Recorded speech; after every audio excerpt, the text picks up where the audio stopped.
Hello दोस्तों, नमस्कार। स्वागत है एक बार फिर से आप सभी के अपने प्रिय चैनल पर। दोस्तों आपको बता दें जो अभी की सबसे बड़ी खबर आ रही है, जहां पर इमरान खान का बड़ा ही सनसनीखेज दावा, पाकिस्तान में सैन्य बेस बनाना चाहता था अमेरिका, इनकार करने पर गिरी सरकार। बहुत बड़ा दावा दोस्तों। इसी बीच आपको बताएंगे जहां इमरान खान ने पाकिस्तान को दी है भारत की फिर से एक बार मिसाल। जी हाँ दोस्तों, बताएंगे क्या कहा इस बार। और इसी बीच बताएंगे जहां 4 दिनों के लिए सऊदी अरब पहुंचे भारतीय नौसेना के 4 जहाज। जी हाँ दोस्तों, इसी बीच बताएंगे जहां पीओके में बह गया चीन का बनाया भारी पुल। जी हाँ दोस्तों, जिसके बाद पाकिस्तान से ही कनेक्शन कट गया है दोस्तों। सबसे बड़ी खबर बताएंगे आपको चाइना को लेकर। और साथ ही पाकिस्तानी नए प्रधानमंत्री शरीफ ने कहा कपड़े तक बेच दूंगा लेकिन कंगाल नहीं होने दूंगा पाकिस्तान। बहुत बड़ी खबर दोस्तों। इसी बीच बताएंगे जहां पर फिर बोले फूल सिंह बरैया, कहा अगले चुनाव में भाजपा 50 से ज्यादा सीट जीती तो मैं राजभवन के सामने अपना मुंह काला कर लूंगा। बताएंगे दोस्तों एक एक बड़ी खबर आपको, तो आराम से बने रहेगा वीडियो के अंत तक। और अभी खबरों में आगे बढ़ने से पहले हमेशा की तरह मानते हैं दोस्तों कि मोदी जी हैं तो हर चीज संभव है। भारतीय सेना है तो अपना देश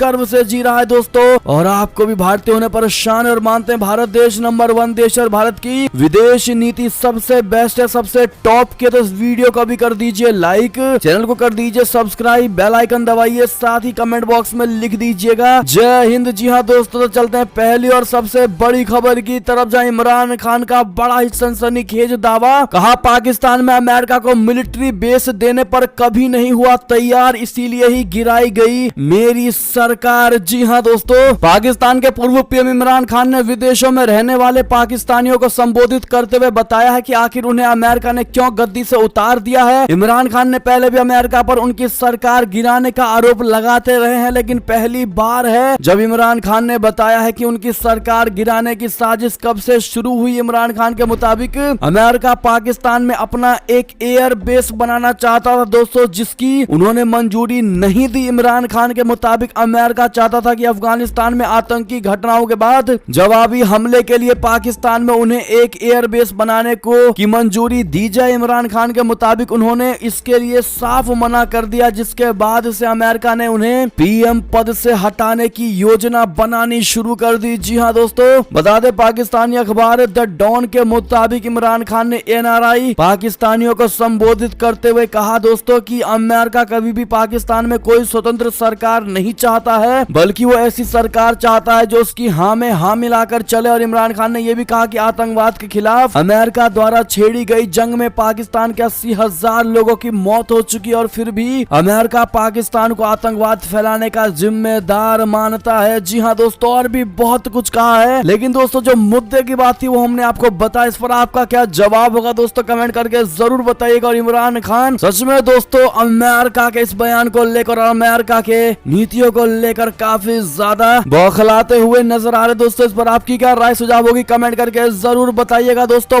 आपको बता दें दोस्तों कि इमरान खान ने फिर एक बार की है भारत की बड़ी तारीफ, भारत की मिसाल दी है दोस्तों पाकिस्तान को। पाकिस्तान के पूर्व प्रधानमंत्री इमरान खान ने शनिवार को कहा कि भारत अमेरिका के साथ रणनीतिक समझौता करने के बावजूद रशिया से सस्ता तेल खरीद रहा है, लेकिन अमेरिका उससे कभी नाराज नहीं हुआ, जबकि पाकिस्तान ने रशिया से 30% की किफायत पर तेल लिया और अमेरिका नाराज हो गया। उन्होंने कहा कि अमेरिका अफगानिस्तान में भी अपनी नाकामियों के लिए पाकिस्तान को भी जिम्मेदार ठहराता रहा है, लेकिन अमेरिका की मजाल नहीं कि वो भारत पर उंगली उठा दे, जबकि भारत ने अमेरिका की कोई भी बात नहीं मानी। ऐसा इमरान खान का कहना है दोस्तों। अगर आप भी मानते हैं कि अपनी वैल्यूज बढ़ानी है तो हमें पाकिस्तान की तरह किसी देश को नीचे गिराने की नहीं सोचनी चाहिए दोस्तों। और जो हमारा भारत कर रहा है वो शायद हर कोई नहीं कर सकता दोस्तों। और इसीलिए और यही सबसे बड़ी वजह है कि आज हमारा भारत सुपर पावर देशों के बीच भी दोस्तों सबसे बड़ा पावरफुल बन चुका है। ऐसे में अगर आप भी मानते हैं तो इस वीडियो को शेयर करना मत भूलिएगा दोस्तों, और वीडियो लाइक करके कमेंट में ये बात बताना मत भूलिएगा दोस्तों हमारा भारत विश्व में कितने नंबर पर लाइक करता है दोस्तों, आपके अनुसार बताइएगा जरूर। चलते अगली खबर की ओर, जहां 4 दिनों के लिए सऊदी अरब पहुंचे भारतीय नौसेना के 4 जहाज। भारतीय नौसेना ने जारी किया इसको लेकर बड़ा बयान। बता दें भारतीय नौसेना के पहले प्रशिक्षण स्क्वाड्रन के 4 जहाज विदेशी तैनाती के लिए सऊदी अरब के शहर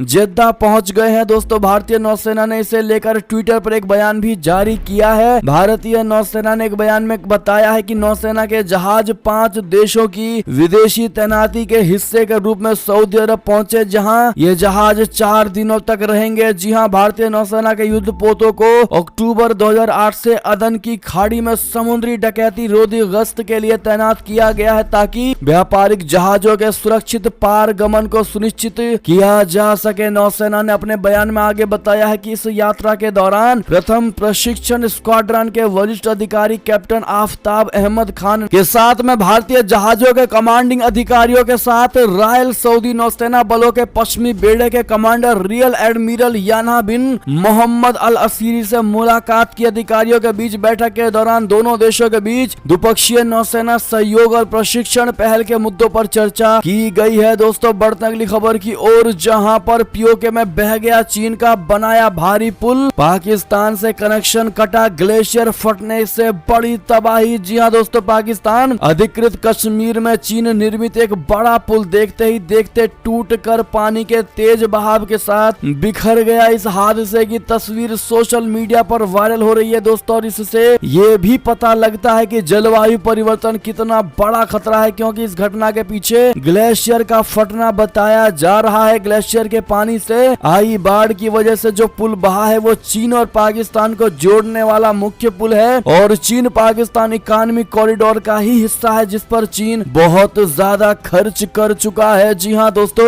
ग्लेशियर फटने की वजह से पाकिस्तान अधिकृत कश्मीर यानी पीओके में पाकिस्तान और चीन को जोड़ने वाला मुख्य पुल ही बह गया है। दोस्तों, ये पुल पीओके के गिलगित बाल्टिस्तान इलाके में कराकोरम हाईवे पर बना था, और ये देखते ही देखते पानी के तेज बहाव में बह गया। सबसे बड़ी बात यह है दोस्तों कि पुल चीन ने ही पाकिस्तान अधिकृत कश्मीर में बनवाया था, और ऐसे में दोस्तों चाइनीज पुल के बहने की ये सबसे बड़ी खबर थी। अगली खबर की बात करें, जहां पाकिस्तान के नए प्रधानमंत्री शरीफ ने कहा, कपड़े तक बेच दूंगा लेकिन नहीं होने दूंगा अर्थव्यवस्था नीचे। जी हां, पाकिस्तान की सत्ता में प्रधानमंत्री शहबाज शरीफ का बीज तो हो गए हैं, लेकिन उनके सामने कई सारी चुनौतियां हैं दोस्तों। देश कंगाली की राह पर है, अर्थव्यवस्था पूरी तरह से डगमगाई हुई है, खाने से लेकर पेट्रोल डीजल तक महंगा हो गया है। ऐसे में दोस्तों पाकिस्तान में एक और नई मुसीबत खड़ी हो गई है। दरअसल पाकिस्तान में इस साल गेहूं का उत्पादन करीब 30 लाख टन कम होने का अनुमान है। ऐसे में गेहूं की कीमतों में भी भारी वृद्धि की आशंका जताई जा रही है दोस्तों। इसी पर नए प्रधानमंत्री शहबाज शरीफ ने कहा कि वो अपने कपड़े तक बेच देंगे लेकिन आटा महंगा नहीं होने देंगे। खैबर पख्तूनख्वा के शांगला जिले की बिशम तहसील में पाकिस्तान मुस्लिम लीग नवाज के पीएमएल की जनसभा को संबोधित करते हुए शहबाज शरीफ ने प्रांत में आटे की कीमतें कम करने का यह संकल्प लिया है। जी हां दोस्तों, उन्होंने कहा कि अगर मुझे अपना कपड़ा भी बेचना पड़े तो बेच दूंगा, लेकिन किसी भी हाल में आटा महंगा नहीं होने देंगे। जी हां दोस्तों, क्या लगता है आपको, क्या शहबाज शरीफ के कपड़ा बेच देने से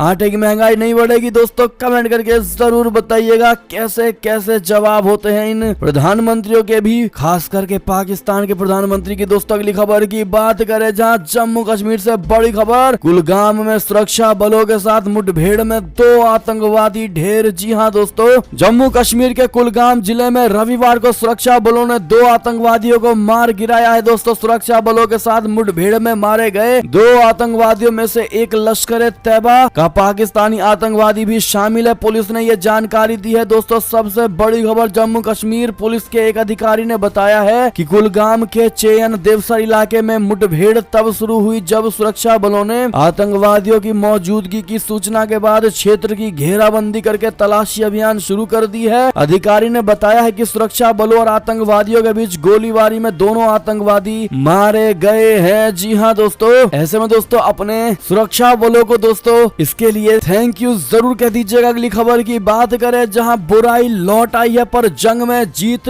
यूक्रेन की ही होगी, ऐसा विक्ट्री डे की पूर्व संध्या पर रशिया पर भड़के व्लादिमीर जेलेंस्की। जी हाँ दोस्तों, रशिया और यूक्रेन के बीच युद्ध को शुरू हुए आज 75 दिन हो चुके हैं दोस्तों। इसके बावजूद भी जंग के मैदान में किसी भी देश को निर्णायक बढ़त नहीं मिलती दिखाई दे रही है। इसी बीच रशिया में विक्ट्री डे परेड की तैयारियां शुरू हो गई और इस परेड में रूस अपनी सैन्य शक्ति का प्रदर्शन करने जा रहा है। विक्ट्री डे की पूर्व संध्या पर यूक्रेन के राष्ट्रपति वोलोडिमीर जेलेंस्की ने भी एक भावुक वीडियो जारी किया। उन्होंने दावा किया है कि इस युद्ध में जीत यूक्रेन की ही होगी और इतना ही नहीं, जेलेंस्की ने रूस पर निशाना निशाना साधते हुए कहा है कि कोई भी बुराई जिम्मेदारी से नहीं बचेगी। जी हाँ दोस्तों, आपको क्या लगता है दोस्तों, किस देश की इस युद्ध में जीत होगी? कमेंट में जरूर बताइएगा। साथ ही आपको बताते जहाँ विजय दिवस पर रशिया को मिलेगा अब क्या बड़ा सरप्राइज। जेलेंस्की के साथ आज वर्चुअल बैठक कर रहे हैं G7 देशों के नेता। जी हाँ, यूक्रेन युद्ध का तीसरा महीना चल रहा है और इन सब के बीच आज यूक्रेन युद्ध पर बहुत बड़ा फैसला लिए जाने की उम्मीद है, क्योंकि आज G7 नेताओं के साथ यूक्रेन के राष्ट्रपति वोलोडिमिर जेलेंस्की की वर्चुअल बैठक होने वाली है दोस्तों। तो वहीं 9 मई को चूंकि रशिया द्वितीय विश्व युद्ध में जीत की याद में विजय दिवस मनाएगा और यूक्रेन के खिलाफ युद्ध की आधिकारिक घोषणा कर सकता है, लिहाजा G7 नेताओं के साथ जेलेंस्की की यह बैठक और भी ज्यादा महत्वपूर्ण हो गई है दोस्तों। आपको बता दें, अमेरिका के राष्ट्रपति जो बाइडेन, ब्रिटिश प्रधानमंत्री बोरिस जॉनसन और अन्य G7 नेता आज एक वीडियो कॉल के माध्यम से यूक्रेनी राष्ट्रपति वोलोडिमिर जेलेंस्की के साथ बैठक कर रहे हैं और वर्चुअल बैठक से पहले यूक्रेन को यूके ने युद्ध ग्रस्त 1.3 अरब डॉलर की सैन्य सहायता देने की घोषणा की है। ब्रिटिश पीएम जॉनसन के हवाले से रिपोर्ट में इसकी बहुत बड़ी पुष्टि की गई है दोस्तों और कहा गया है रिपोर्ट में कि पुतिन के क्रूर हमले से न केवल यूक्रेन में विध्वंसक तबाही हो रही है बल्कि ये पूरे यूरोप में शांति और सुरक्षा के लिए भी बड़ा खतरा है। अगली खबर की बात करें, जहां पर चीन पाकिस्तान के ड्रीम प्रोजेक्ट बोले तो CPEC को लगा है ग्रहण। 15 में से सिर्फ 3 योजनाओं का पूरा हुआ काम। बहुत बड़ी खबर दोस्तों, चीन और पाकिस्तान के dream project China Pakistan economic corridor बोले तो CPEC को ग्रहण लग गया है दोस्तों। तमाम प्रयासों के बावजूद भी इस प्रोजेक्ट पर काम आगे नहीं बढ़ पा रहा है। हालिया रिपोर्ट की माने तो तय समय से इस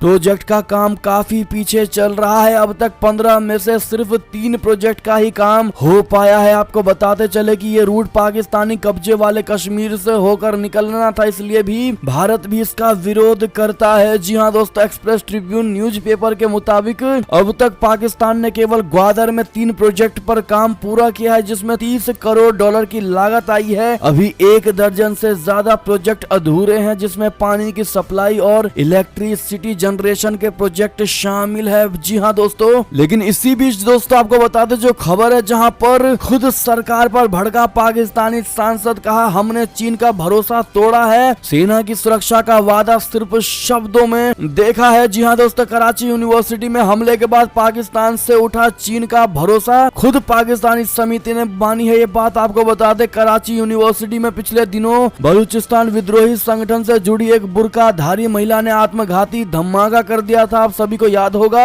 और इस हमले में 3 चीनी मूल के शिक्षकों समेत 4 लोगों की मौत हो गई थी दोस्तों। बीते 3 सालों में चीनी नागरिकों की धड़ाधड़ निशाना बनाना और लगातार हुई मौत को देखते हुए अब तक पाकिस्तान को हमले को लेकर चेतावनी देते आए चीन का अब उस पर से भरोसा ही उठ गया है दोस्तों। खुद पाकिस्तान की सुरक्षा मामलों की संसदीय समिति ने अपनी रिपोर्ट में यह बात कही है। सीनेट डिफेंस कमेटी के चेयरमैन मुशाहिद हुसैन ने कहा है कि पाकिस्तान की सुरक्षा व्यवस्था में चीन का भरोसा खत्म हुआ है कि वो उसके नागरिकों और हितों की रक्षा कर सकेगा। जी हाँ दोस्तों, यानी अब खुद पाकिस्तान मानता है दोस्तों कि चाइना अब पाकिस्तान से किलस भी रहा है दोस्तों, और चाइना पाकिस्तान पर थोड़ा भी भरोसा नहीं करता है। इस पर आपकी निजी क्या राय होगी दोस्तों, कमेंट में लिखकर जरूर बताइएगा। और जिन भाई और बहनों ने वीडियो को अभी तक लाइक नहीं किया, आपसे रिक्वेस्ट है दोस्तों कृपया करके एक लाइक अवश्य कर दीजिएगा। बढ़ते अगली खबर की तरफ जाए, यूक्रेन संकट को लेकर बड़ी खबर, गैस निर्यात को पूरी तरह से एशिया की ओर डाइवर्ट कर सकता है रशिया। चीन और भारत में इसकी बढ़ेगी खपत। जी हाँ दोस्तों, रशिया और यूक्रेन युद्ध के बीच चल रही जंग खत्म होती नहीं दिख रही है, इसको लेकर गैस वितरण का संकट बना हुआ है दोस्तों। इसी बीच रूसी कंपनी वाइगन कंसल्टिंग के एनर्जी विशेषज्ञ इवान टिमोनिन ने गैस निर्यात को लेकर बड़ा बयान दिया है दोस्तों। उन्होंने कहा है कि रशिया पूरी तरह से यूरोप से एशिया की ओर गैस निर्यात को डाइवर्ट कर सकता है। इतना ही नहीं, उन्होंने ये भी कहा है कि 2025 तक गैस की मांग और बढ़ेगी। उन्होंने कहा है कि इसके लिए तत्काल बुनियादी ढांचे के आधुनिकीकरण की आवश्यकता होगी। जी हाँ दोस्तों, बात करें अगली खबर की, जहां रशिया यूक्रेन युद्ध के बीच भारत ने सुखोई लड़ाकू विमान के बेड़े को अपग्रेड करने की योजना को फिलहाल ठंडे बस्ते में डाला है। जी हाँ दोस्तों, रशिया और यूक्रेन युद्ध के बीच भारतीय वायुसेना ने अपने सुखोई 30 MKI लड़ाकू विमान के बेड़े को अपग्रेड करने की योजना को फिलहाल ठंडे बस्ते में डाल दिया है। 20,000 करोड़ रुपए से अधिक मूल्य के 12 सबसे उन्नत वाले सुखोई सुखोई 30 MKI विमानों के सौदे में थोड़ी देरी होगी। सरकारी सूत्रों ने समाचार एजेंसी ANI को बताया है कि आयात पर रक्षा उत्पाद के साथ ही हितधारकों को अब भारतीय को बढ़ावा देने के लिए सरकार की वर्तमान नीति के अनुसार विमानों में अधिक मेड इन इंडिया सामग्री जोड़नी होगी। भारतीय वायुसेना रशिया और हिंदुस्तान एरोनॉटिक्स लिमिटेड के सहयोग से अपने 85 विमानों को नवीनतम मानकों तक अपग्रेड करने की योजना बना रही है। सूत्रों ने कहा है कि वर्तमान स्थिति को देखते हुए योजना को फिलहाल ठंडे बस्ते में डाल दिया गया है। बढ़ती अगली खबर की ओर, जहां नेशनल रेजिस्टेंस फ्रंट का पंजशीर में कई इलाकों पर कब्जे का बड़ा दावा, लेकिन दोस्तों तालिबान ने किया इनकार, कहा यह साजिश है। जी हां, अफगानिस्तान में सत्ता पर काबिज तालिबान ने नेशनल रेजिस्टेंट फ्रंट बोले तो NRF के उस दावे को गलत बताया है जिसमें कहा गया है कि पंजशीर प्रांत के अबशर जिले में नए सिरे से लड़ाई हुई है। रिपोर्ट के मुताबिक पंजशीर के गवर्नर के एक प्रवक्ता अबू बकर सेदिक ने कहा है कि थोड़ी मात्रा में गोलियां चली, लेकिन तालिबान ने स्थिति को नियंत्रित कर लिया। उन्होंने कहा कि हम इस आरोप से इनकार करते हैं और ये कुछ व्यक्तियों की साजिश है, ये सच नहीं है। विरोधियों द्वारा कल शाम अबशर इलाके में थोड़ी मात्रा में गोलियां चलाई गई हैं, लेकिन इस्लामिक अमीरात ने स्थिति को नियंत्रित कर लिया है। बढ़ती अगली खबर की ओर दोस्तों, जहां पर ताइवान के वायु क्षेत्र में चीन के 18 जंगी विमानों ने फिर से की है घुसपैठ। जी हां दोस्तों, बहुत बड़ी खबर। ताइवान ने कहा है कि चीन के 18 सैन्य विमानों ने उसकी वायु रक्षा क्षेत्र बोले तो ADIZ में प्रवेश किया है। दोस्तों, इसे साल की दूसरी सबसे बड़ी घुसपैठ बताया गया है। दोस्तों, बम वर्षक विमानों ने ताइवानी क्षेत्र के दक्षिण पश्चिम व दक्षिण पूर्व से एक साथ उड़ान भरी, जबकि अन्य जेट दक्षिण पश्चिम से आए। अगली खबर की बात करें दोस्तों, जहां पर रशिया को रोकने पाकिस्तान से फिर रिश्ता जोड़ रहा है अमेरिका। क्या जो बाइडेन के लिए पुतिन को छोड़ेंगे शहबाज शरीफ? बता दें 2 दिन पहले अचानक पाकिस्तान के नए विदेश मंत्री बिलावल भुट्टो के पास अमेरिका से फोन आता है। तो वहीं अमेरिका, जिसने पिछले साल सितंबर के बाद से पाकिस्तान सरकार से तमाम उच्च स्तरीय बैठकें बंद कर दी थी और पिछले साल सितंबर महीने में आखिरी बार पाकिस्तान और अमेरिका के विदेश मंत्रियों की बातचीत हुई थी, लेकिन बिलावल भुट्टो के पास अमेरिका से फोन आता है दोस्तों, और फोन करने वाले शख्स का नाम एंटनी ब्लिंकन होता है, जो अमेरिका के विदेश मंत्री हैं। जी हां दोस्तों, एंटनी ब्लिंकन पाकिस्तान के नए विदेश मंत्री बिलावल भुट्टो से बात करना शुरू करते हैं और ये बातचीत पूरे 50 मिनटों तक चलती है, जिसमें अमेरिकी विदेश मंत्री पाकिस्तान के नए विदेश मंत्री को अमेरिका आने का न्योता देते हैं। पाकिस्तान के लिए ये आश्चर्यजनक की बात थी कि अमेरिका की तरफ से ही रिश्ता जोड़ने के लिए पहल की जा रही थी दोस्तों, जबकि पूर्व प्रधानमंत्री इमरान खान ने अमेरिका से लगभग पाकिस्तान के संबंधों को पूरी तरह से खराब कर दिया था। क्या कहते हैं दोस्तों आप लोग? क्या फिर से अमेरिका और पाकिस्तान के बीच दोस्ती बढ़ेगी? दोस्तों, आपको क्या लगता है? सुझाव राय जरूर दीजिएगा दोस्तों, क्योंकि खुद अमेरिका आगे से पहल कर रहा है। बढ़ते अगली खबर की तरफ, जहां अचानक यूक्रेन पहुंची अमेरिका की फर्स्ट लेडी जेलेंस्की की पत्नी से की मुलाकात। जी हां दोस्तों, अमेरिकी राष्ट्रपति जो बाइडेन की पत्नी जिल बाइडेन रविवार को अचानक पश्चिमी यूक्रेन पहुंची और यूक्रेन के राष्ट्रपति वोलोदिमिर जेलेंस्की की पत्नी ओलेना जेलेंस्की से मुलाकात की है दोस्तों। इसके साथ ही जिल रूस के हमले के बाद यूक्रेन जाने वाली अमेरिकी हस्तियों में शुमार हो गई है दोस्तों। जिल ने ओलेना से कहा कि मैं मदर्स डे पर यहाँ आना चाहती थी, मुझे लगा कि यूक्रेन के लोगों को यह दिखाना चाहिए कि अमेरिका के लोग यूक्रेन के लोगों के साथ खड़े हैं। दोनों की मुलाकात यूक्रेन सीमा से लगे स्लोवाकिया के गांव में स्थित एक स्कूल में हुई। दोनों ने एक छोटी सी कक्षा में बैठकर एक दूसरे से बात की है। जी हां दोस्तों, बढ़ते हैं दोस्तों अगली बड़ी खबर की तरफ, जहां कोरोना का हाल लेते हैं। दिल्ली में कोरोना के मामलों में उतार चढ़ाव अभी भी जारी है। 24 घंटे में मिले 1422 नए केस, संक्रमण दर में भी भारी बढ़ोतरी। जी हां दोस्तों, कोरोना वायरस दिल्ली सरकार के लिए टेंशन बनता जा रहा है। स्वास्थ्य विभाग से रविवार को जारी आंकड़ों के मुताबिक पिछले 24 घंटों में दिल्ली में कोरोना के 1422 नए मामले सामने आए हैं दोस्तों। राहत की बात ये रही है दोस्तों कि किसी भी मरीज की मौत नहीं हुई है। तो वहीं कोरोना संक्रमण दर 5.34% पहुंच गया है। बताया जा रहा है कि पिछले 24 घंटों में दिल्ली में 26,647 टेस्ट किए गए और 1438 मरीज ठीक हो गए हैं। फिलहाल दिल्ली में कोरोना के कुल 5,939 एक्टिव मामले हैं। इसके साथ ही कंटोनमेंट जोन की संख्या बढ़कर 1896 में हो गई है। जी हां दोस्तों, अगली खबर की बात करें, जहां पर मुरादाबाद हरिद्वार संग कई रेलवे स्टेशनों को बम से उड़ाने की धमकी। लेटर भेजने वाले ने खुद को बताया जैशे मोहम्मद का एरिया कमांडर। जी हाँ दोस्तों, मुरादाबाद, बरेली और हरिद्वार रेलवे स्टेशन समेत कई स्टेशनों को बम से उड़ाने की धमकी रविवार को मिली है। दोस्तों, इस संबंध में रुड़की के स्टेशन अधीक्षक को पत्र भेजा गया है। धमकी भरा पत्र भेजने वाले ने अपने को जैशे मोहम्मद का एरिया कमांडर सलीम अंसारी बताते हुए इन स्टेशनों पर 21 मई को बम विस्फोट की बात कही है। इसके अलावा पत्र में हरिद्वार के कई धार्मिक स्थलों और उत्तराखंड के मुख्यमंत्री को भी बम से उड़ाने की धमकी दी गई है। स्टेशन अधीक्षक ने आरपीएफ और जीआरपी के साथ ही मुरादाबाद के डीआरएम अजय नंदन को पूरे प्रकरण से अवगत करा दिया है। अगली खबर की बात करें दोस्तों, जहां फिर बोले फूले सिंह बरैया, कहा अगले चुनाव में भाजपा 50 से ज्यादा सीटें जीती तो मैं राजभवन के सामने अपना मुंह काला कर लूंगा। जी हाँ दोस्तों, ग्वालियर में हुए कांग्रेस की बैठक के बाद प्रेस कॉन्फ्रेंस में वरिष्ठ नेता फूल सिंह बरैया ने फिर अपना दावा दोहराया है। दोस्तों, उन्होंने उसी अंदाज में कहा है कि अगले विधानसभा चुनाव में भाजपा 50 से ज्यादा सीटें जीती तो मैं राजभवन के सामने अपना मुंह काला करवा लूंगा। आपको बता दें, कांग्रेसी नेता फूल सिंह बरैया इस तरह का बयान पहले भी देकर चर्चा में आए थे। जी हाँ दोस्तों, क्या लगता है आपको, क्या कांग्रेसी नेता फूल बरैया अपना मुंह काला ही करवाएंगे? दोस्तों, क्या लगता है आपको, क्या भाजपा 50 से ज्यादा सीट ले आएगी? अगर ले आती है तो काला मुंह इनका हो ही जाएगा। आप क्या कहते हैं बताइएगा जरूर। अगली खबर की बात करें, जहाँ यूपी में 1 लाख से अधिक लाउड स्पीकर हटा दिए गए हैं। दोस्तों, सीएम योगी आदित्यनाथ जी ने भाईचारे को सराहा है। दोस्तों, और ओवैसी ने उठाए सवाल। दरअसल एआईएमआईएम प्रमुख असदुद्दीन ओवैसी और यूपी के सीएम योगी आदित्यनाथ